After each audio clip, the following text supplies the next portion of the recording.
what feeling am I really looking for here?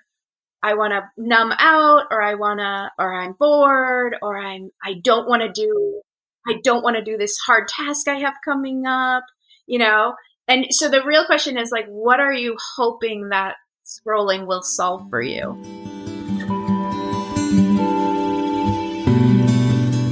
Welcome to the Optimalist podcast, where we've set out to examine the higher order capabilities that we need to build an optimal future with AI. I am Sarah, your host through this exploration of the elements of human flourishing. So let's figure out together how we cultivate them. Today, I welcome Sheila Carroll, a mom, a board-certified pediatrician, an obesity medicine physician, and a certified life coach. Through personal experience over many years, Sheila has gained insights into her thought patterns and acquired the tools to permanently end overeating. In this episode, we talk about how she helps parents now help their children to find the same confidence and mental clarity that she found. And we analyze the intersection between what causes people to reach for unhealthy snacks and what causes people to reach for their phones or social media. All this and more in today's conversation. That point of remembering that we are human in this very modern world, I talk about that a lot too with people and parents, because we are this very ancient human being where, we evolve very, very slowly over thousands and thousands of, all the years. Mm-hmm. But right now we are living in this time, especially if we're talking about nutrition or health, we are living in this time of the vast majority of foods that are being sold, marketed to our kids, but to us as well. They weren't our human bodies weren't designed to handle these foods. So you have to have some awareness of your actual humanness to decide what food choices you're going to make if you really want to own your health and hopefully stay as healthy as possible. Yeah, that self-awareness that I think you're referring to is something that we are defining as a really, really unique way that human beings need to become. It's almost like we have to evolve with our self-awareness, right? We have to adapt to what it is that needs our attention as time goes on. And I think that we're in this crazy stretch of history right now where so much is being, not just our time is being filled up with just stuff, and a lot of stuff that doesn't really do anything for us mentally or physically in any way. We then think that we have to keep filling ourselves with things. And, it's one of the reasons that I was drawn to talking to you was that concept of, I think you mentioned dopamine hits and all that stuff in your original email to me. And I have been reflecting a little bit on what that actually means for us as modern human beings. I mean, you're thinking about like the filling of the body. What does that mean? It's the same thing as filling your mind. It's the same thing. Like we have those same tendencies to just do or to fill time with things that are not meaningful or we don't need or don't nourish us in some way. And so before we jump into like reflecting on what that means and what we can do and how we can help each other, especially when it comes to school communities and working with children and parents and how we can all work together, maybe you can give us a little insight into, I guess, what it is that drives the work that you are doing currently. Maybe something that has inspired your journey through what, if there is something, maybe there's nothing crazy inspirational that has gone on. But I like to ask people to bring you right up to the present day. What along your journey has inspired what you're doing now? Well, I am a longtime pediatrician. I've been a pediatrician for about 23 years. And I'm also board certified in obesity medicine. And I have a really strong interest in kids who are struggling with extra weight. And helping their parents, because as a pediatrician, the patient is actually the child. The child comes to me, but really who I'm talking to and also treating is the parents. Mm-hmm. I have a very personal attachment to that because I have struggled with my weight my whole life. since I was 9 or 10 years old, I was a kid who gained weight easily, and I didn't want to be overweight, but I couldn't figure out how to change my situation. And the advice that my parents got from from my doctor was for me to just stop eating as much. So just get her to stop eating is what, and that's obviously not great advice to give a 10-year-old or 10-year-old person or any human being. But so over the years, I've struggled so much with what I made my weight mean about me. Something's wrong. Something's not quite right. How come these other people are eating what I'm eating, but they're not gaining weight? And so, and then I'll fast forward, decades, honestly. It wasn't until I was about 50 years old when I just by chance encountered life coaching. And it was through life coaching that I was able to actually lose weight. Lose the weight that I wanted to. And that's fine, good, my health improved.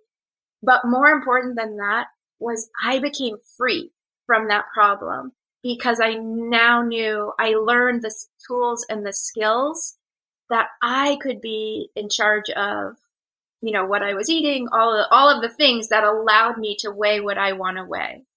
And so I guess for me, what I decided to do with the rest of my career is try to help either parents themselves that are struggling with their weight, or parents of kids who are struggling with extra weight.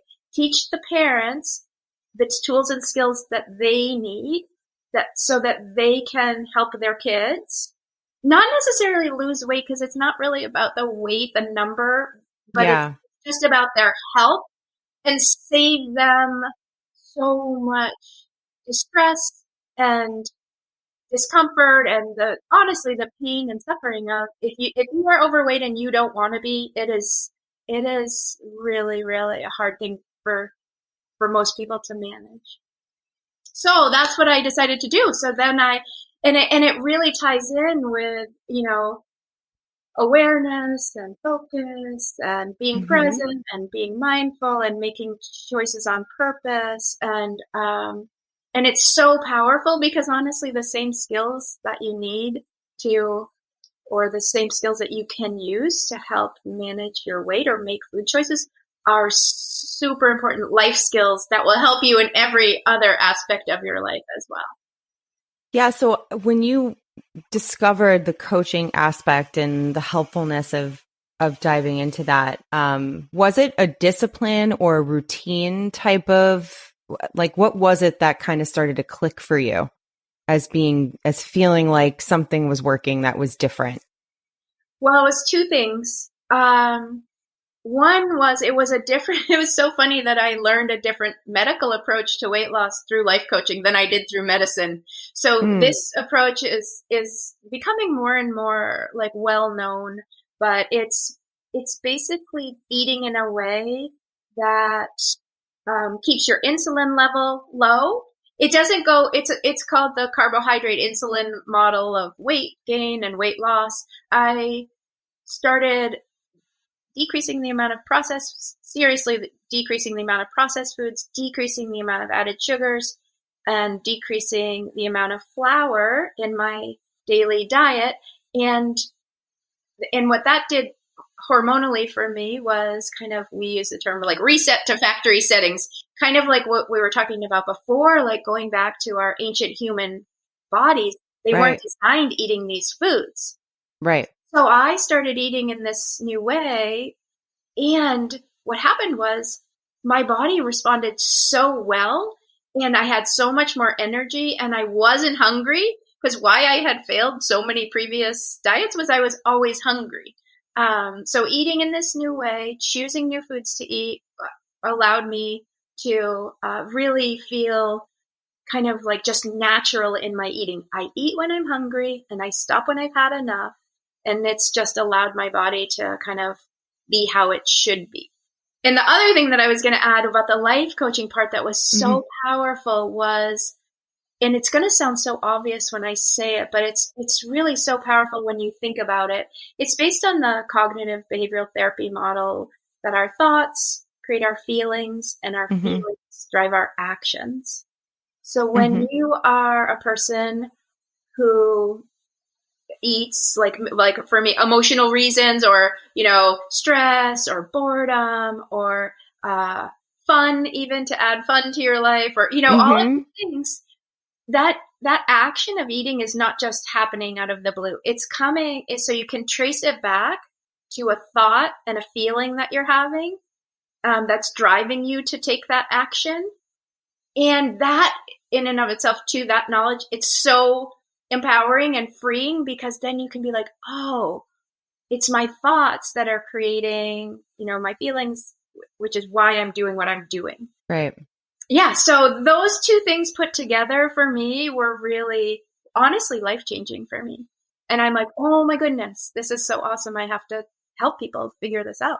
Yeah, I mean, that's great that you were able to make that connection to and start to work towards helping other people on that path. And I'm thinking about when you first started explaining this a few minutes ago, and you mentioned the idea of, and it kind of sounds ridiculous when you say it out loud, but the idea of telling a parent or who's trying to help their child, or telling the child themselves, like, oh, just stop eating. It reminds me of how, I mean, we apply that to almost anything. It's reactive, right? Mm-hmm. Someone has trouble controlling some sort of impulse, or overdoing anything, and sometimes I have people in my life that even say that for just to be funny. They're like, well, just stop. Right. I'm Yeah. like, okay, I didn't think of that. But it reminds me of how we often extend that sentiment to saying, well, just stop scrolling, like on your phone, right? Well, just don't do that for an hour every day. And I'm like, all right, well, obviously I don't want to do that for an hour every day, but everyone around me is also doing it. Or, when I do it, I find out 5 other things that I want to look at, or whatever you're doing that makes you keep doing it, or doing something related to it every single day. If you use the coaching, if you really wanted to change that behavior, Hmm. if that scrolling was having a negative consequence in your life, that you were like, actually, I do really want to change this. So the next time you're feeling the urge to pick up your phone and go to whatever app, you would Yeah, hopefully have a little bit of awareness, be able to pause, and then ask yourself, what feeling am I really looking for here? I want to numb out, or I'm bored, or I don't want to I love do, that. I don't want to do this hard task I have coming up, you know? And so the real question is like, what are you hoping that scrolling will solve for you? Yeah, thinking of avoidant behaviors, right? Why do we do anything that brings us out of the now or out of the present? And sometimes it's because we don't want to do the thing that we are about to sit down and do, or that someone maybe is telling us to do. We feel like we're being forced to do it. It's why we relate so much of this stuff to childhood, because it's a time where we're often being asked to do so many things in our day that are not our choice. And so we learn a lot of those avoidant behaviors at certain points, especially going into middle school, right? We learn Mm. like how to not do something that we don't want to do, and how to build our own little personal cushion, right? What makes me feel good when XYZ is supposed to happen, or what? I feel like that's when all of that stuff starts to develop, our relationship to the environment around us, to our feelings, to the way we react to certain people or commands or activities. But I am thinking about the way we're talking about all of these kinds of behaviors. And I'm wondering, we mentioned awareness several times already. And to get to that point where you're saying either, oh my gosh, an hour just went by, I'm scrolling, and you're noticing that that thing is not making you feel good, or that it's bad, or that, your friends just did something cool and you weren't with them, whatever the case may be. And similar, if you then move that experience and apply it to eating or food or literally any of these behaviors, I'm wondering if in your practice and experience you have, are people coming to you already having reached a level of awareness, or are you helping them move into that a certain point of awareness where they then can do these things on their own? Like, how much help do they need there?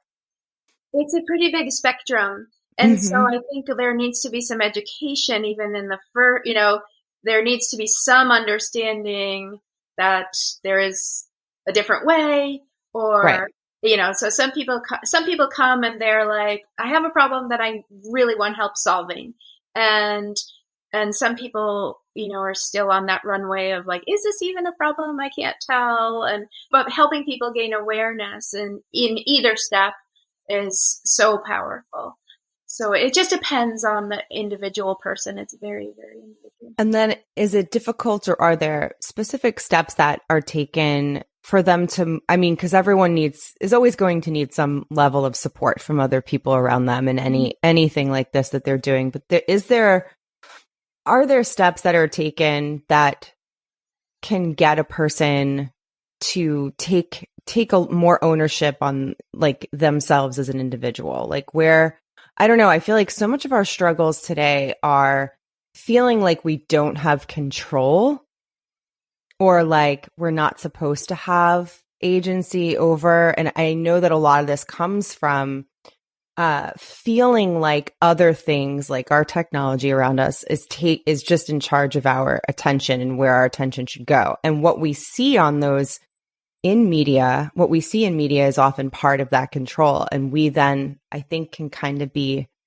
a little tricked into thinking that, well, I just sit here and receive, whatever is told to me, I do. I'm supposed to do this. I'm supposed to do that. I don't have any control over my attention. And control over what you eat is part of you're paying attention to, part of where your attention goes. So I'm just thinking about agency and personal agency, like how much it might be that with food and eating habits, people need more ongoing support. But I don't know, like at one point you see like someone's able to take agency and you can see that's going to be really empowering for them. I think the things we're talking about, it's all the same in the big picture of things. Using your screen, Mm-hmm. we in the coaching world, we call it buffering. And what you're using something external to try to fix an internal, not a problem, but it might be a feeling or something. But, Mm-hmm. over shopping, over drinking, overeating, over scrolling, anything like that. They're all very, very similar problems. Right. And if you were able to just have full agency without any help or without any support, then you're going to fix. Oh, I have a problem. Oh, I'll fix it. I'll stop. I'll change my behavior. I'll start doing that. Most of us can't do that, right? That easily. And I think it helps us to understand the brain that we have, understand why it's hard to put down your phone, why it's hard to stop eating chips or Doritos or whatever and it really helped me, and I know it helps my clients to understand the way their brain is working that is leading us to do that. Meaning, Mm-hmm. oh, it feels good. You eat this food, it triggers a bunch of other, chemical release, but we mentioned dopamine. Dopamine Mm-hmm. is people think of it as a feel good hormone, but it's also a learning hormone. It's a hormone that teaches us Motivation. motivation, exactly. Mm-hmm. And so that it creates this loop. So, okay, so the next time you'll just eat that again or, scroll again. So we have to understand how our brain is actually working, and then we can decide to use a different part of our brain, like the prefrontal cortex part of our brain, the thinking on purpose brain, to, oh, okay, here I am we're in 2023 right now, but I have this brain that's thousands and thousands of years old, but I can use my prefrontal cortex to decide on purpose, what I'm going to do. And I think that that's so empowering for Mm-hmm. people and to have some compassion, like, of course, Yeah. this food is designed to keep us eating it. These drinks are designed to keep us drinking. The social media apps are designed to keep us scrolling. Mm-hmm. Okay, that's fine. They're not going to change because of all the money involved, and that's just a whole nother topic. But I'm so horrified that we have this massive health problem related to the food that we're eating and the lifestyles that we're living. And yet we keep supporting the companies that are pushing these foods out to people, Right. are actively making people sick. It's not that they're neutral and not harming, it's not that they're neutral. They are harming people. It's that it's part of their purpose. Yeah. Yeah. Part of Yeah. their purpose is to make money. And so, like we're talking about, awareness and fostering agency. I talk about that all the time with my clients, for my parents, to help their kids, because ultimately, all of the things that we're talking about, we want our kids, as they age, to be able to step into the ownership of their decisions. Hmm. So understanding the decisions that they make and why they're making them, and then how that affects them.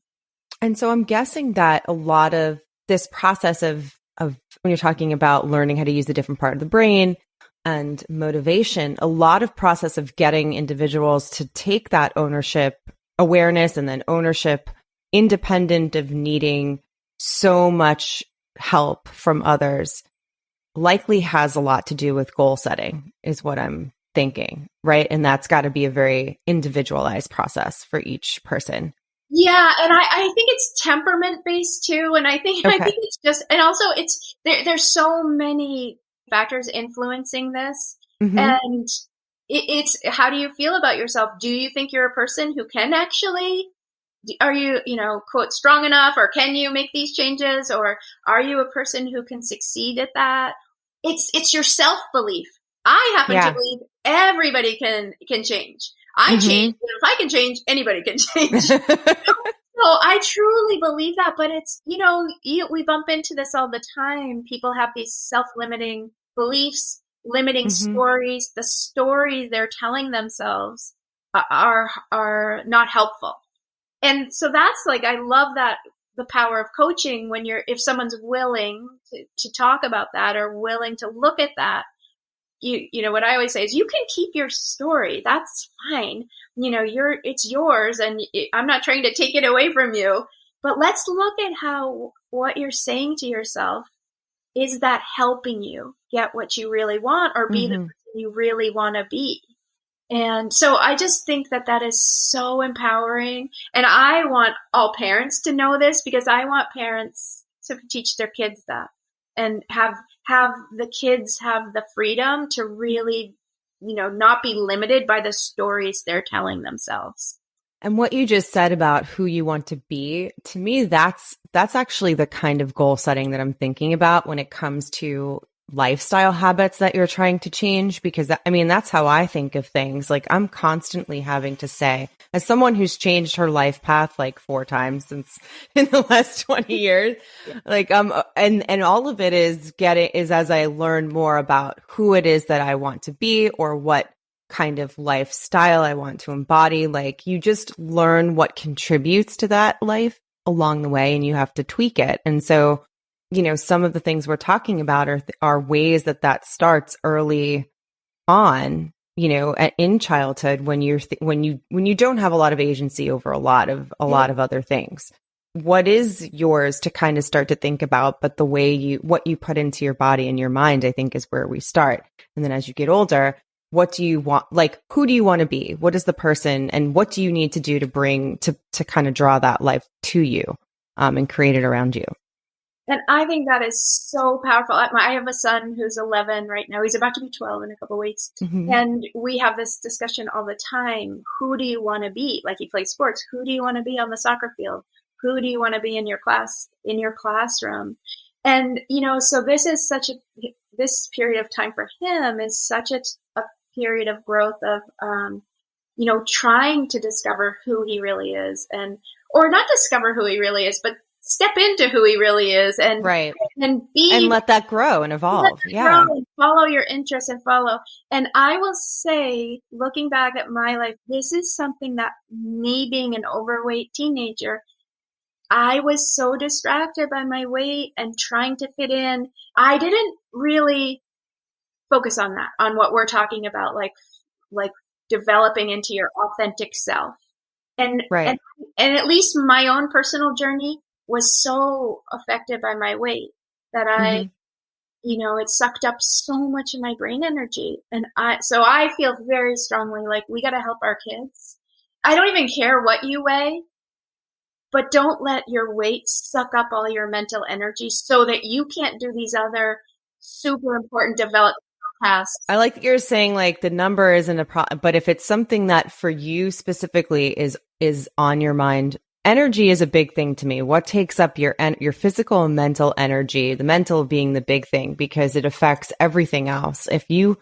It's just like any other kind of cyclical thought, and it's even more powerful when you're young and you don't have a lot of other life experiences to compare it to or other people outside of your immediate home base and home community you just don't know how other people think and that there are other paths and ways to do something. So coaching through, I see that path as something that's very like useful way to start learning and implementing strategies that really, like you said earlier, are not just for the problem that you're facing at that moment in your life. They're meant to be, that's why it's called coaching, right? I mean, if you talk to high school athletes that had great coaches, they still quote those coaches 20 Yeah. years later, like, and they're, you're a coach for a reason. I mean, that name is there for a reason and it's meant to be applied over time.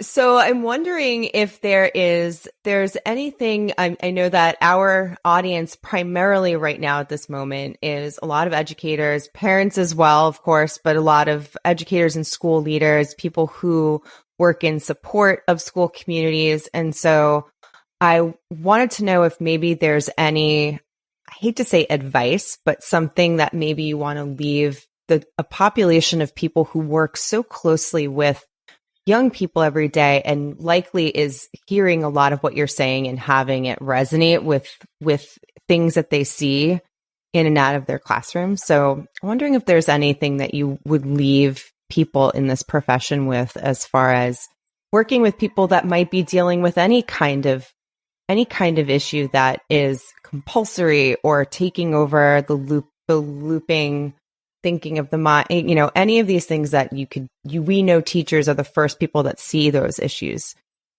I guess I would say how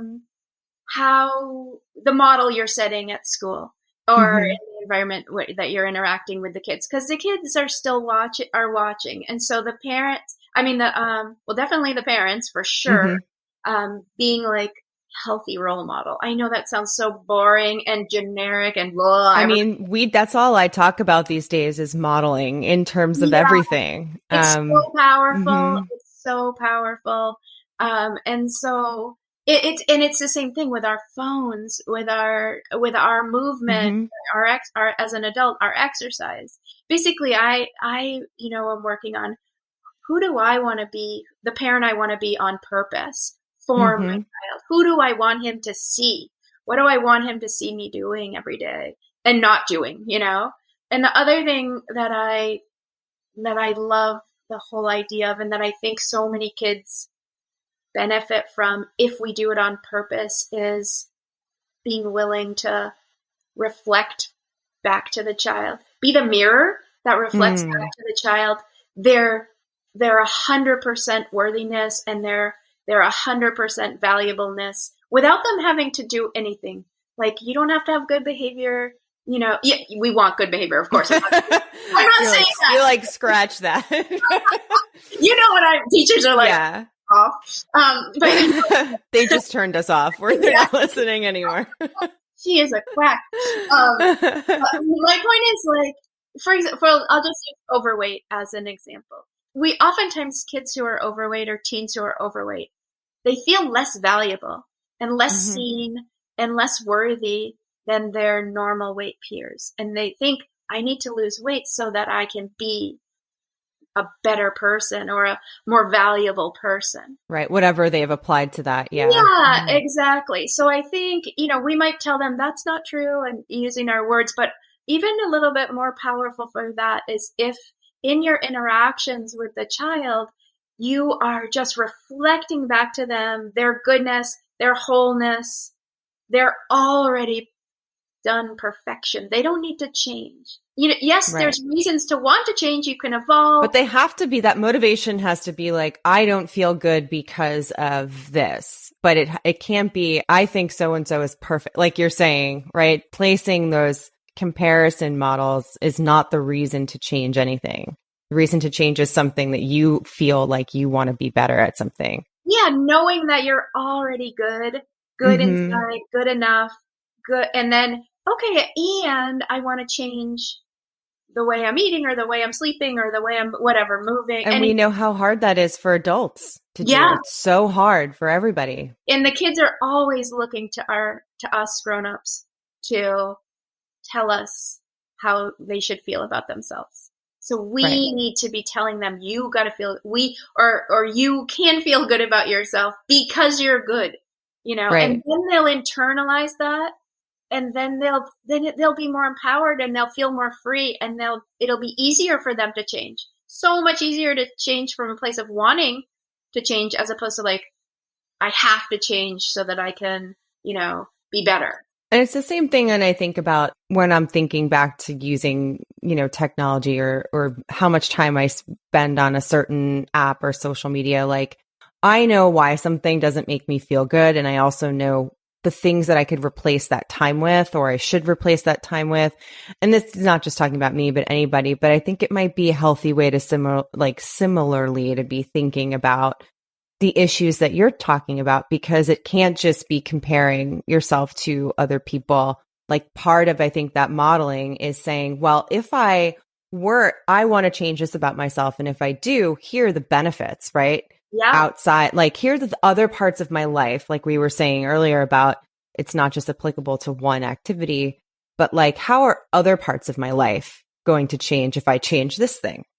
And that's how I like to think about anything, like as far as getting internal motivation that's going to be, you're immediately cultivating it, but you are going to see the results play out over time and they only get stronger and it'll get easier, right? As if you realize that the one thing you want to focus on or pull your attention towards is going to have effects on other things. Some of them could be your relationships. It could be the way you feel, like your confidence in some way is going to change drastically. And that could show itself in many ways. It could show itself in your academic life, in your friendships, in your in the way you talk or relate to your family, your willingness to be around other people more. Like there's just so many ways. And then once that happens, right? I'm okay with, with now going out with my friends. I feel more confident. Then maybe you realize you are actually a social person and not an introvert. Like so many little shifts that can happen and are waiting to happen can't happen until those first things, which are the hardest things, start. What you're talking about, Sarah, is this like very advanced thinking process, a meta skill of thinking, setting goals, thinking about your thinking, changing your thinking so that you can get to the goals that you want. And that's amazing, but that's like a grown-up skill. I know. It's so hard. That part of your brain is your prefrontal cortex. Yeah. And that's like the CEO of your life, right? He's a 5-year plan for you. And our kids and teens, their prefrontal cortexes are still developing. So this is why they need the parents and their role models and their teachers and their guardians to kind of help them in so many different ways, because their brain is just not mature enough by definition. And that's right. Fine. Mm-hmm. They need their parents' help to eventually get to this place. Like what you just... For self-motivation, yeah. Yeah, what you were just talking about. Right. I'm already talking to my 11-year-old about that, Right. Well, you could choose to not do your homework, but let's think about like what the downstream effects of that are. Okay, now let's talk about, if you do your homework, what are the downstream effects of that? He can't, or at least for him in particular, he can't do that on make those specific decisions. Yeah. But he will be able to as he ages. And so he's already getting good practice. And I can already see he's making better choices for himself. And then at some point, like you're saying, and depending on the activity and the age, but like at some point, he'll do something and realize, oh, it's because my mother does this all the time. Or I didn't realize that like I did, like like you don't realize when someone has been modeling something for you when you just start doing it. Yeah. And then the positive effect or whatever it might be happens. And you're like, oh, that's what's supposed to happen. Yeah. Yeah. I did want to ask you before we go, if there's anything maybe you want to recommend to our listeners that either you're reading or listening to recently that might be, doesn't have to be inspiring or have to have anything to do with the work you're doing, but just gives us a nice full picture of who you are and what's going into your brain. Sure. I am reading this, well, I'm listening to it on Audible on my daily walks or driving. I'm listening to this book called Your Brain on Art. Oh, cool. It's so fascinating. These two women, I wrote down their names, Susan, I might mispronounce it, Susan Magsman and Ivy Ross. I heard them on the radio discussing this topic, and so they were so fascinating. But it's how art, either being the creator and making art or viewing art, changes our brain, and how we can, on purpose, if we start to really aware, like, oh, this is possible for me. It's like a therapeutic. You can use it therapeutically for yourself to improve your mood, improve your health, improve your health outcomes. It's so fascinating. I haven't completely finished the book, but it's so far, it's so fascinating. That's part of, it's reminding me, I don't know if you've ever read The Artist's Way. Which is it's such a, now become like this iconic thing for people who are creators to kind of build a reflective, creative life. But part of the method in that book is they recommend that you do, and they call it an art walk once a week. And I guess that really depends on where you live, how often you can do that. But it's literally just taking yourself on a walk or a date by yourself. It could be 1 hour, finding something that you can walk through, or even if it's a street that just has a lot of things to look at, that you can slow down and look at a park that has murals in it, like something that is, you're looking at things that have been created by other human beings and observing them on your own and maybe mentally reflecting and taking that, thinking of how often we don't do that kind of thing on purpose. Right. But making it like, oh, it's time for my art walk.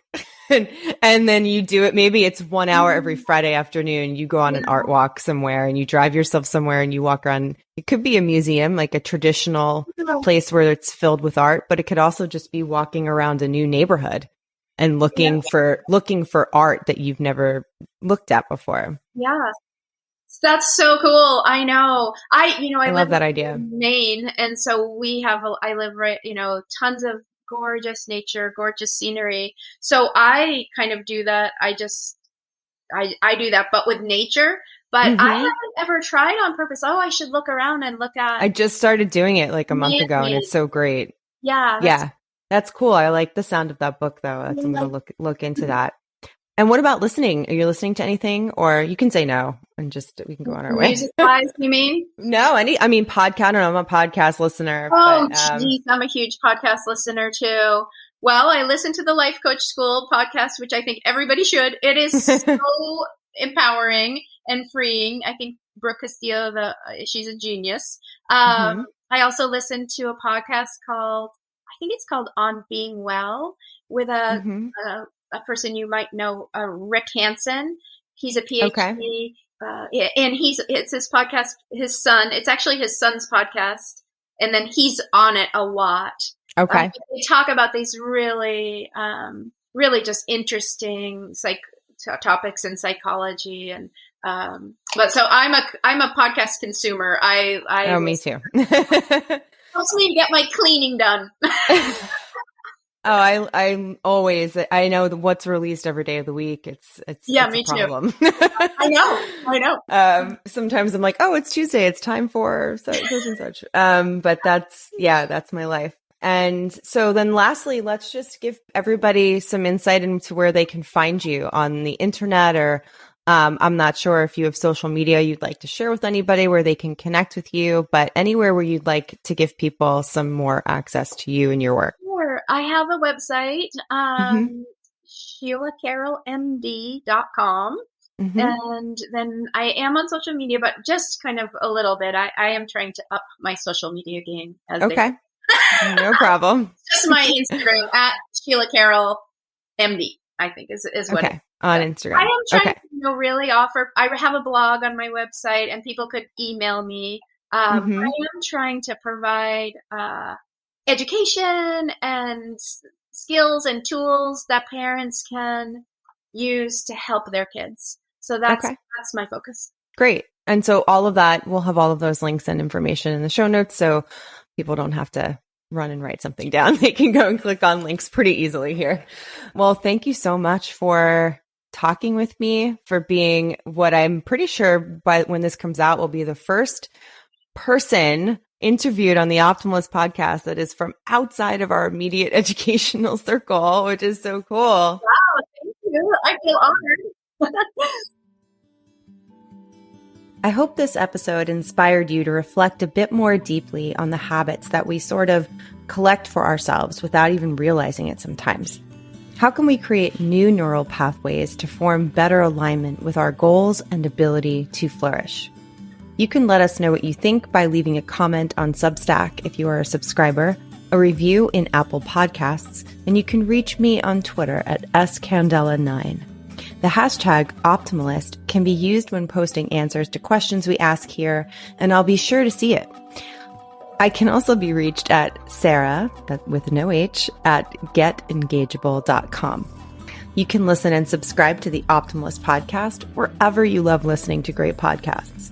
New episodes are released every Wednesday, and links to all the resources mentioned in this episode are available in the show notes.